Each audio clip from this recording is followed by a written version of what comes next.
একদিন এক কাক গ্রামের এক কোণে একা থাকত। সকালবেলা রান্না করছিল, হঠাৎ দেখল তার ঘরের পানির কলসি খালি।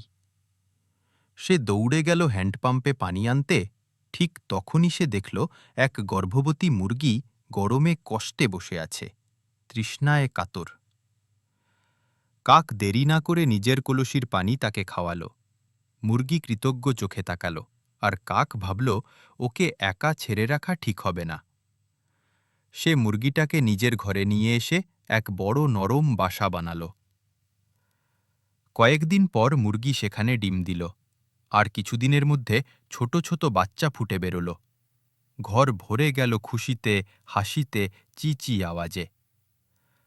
তবু একদিন কাক বসে কাঁদছে, কারণ কেউ লাইক আর সাবস্ক্রাইব করল না।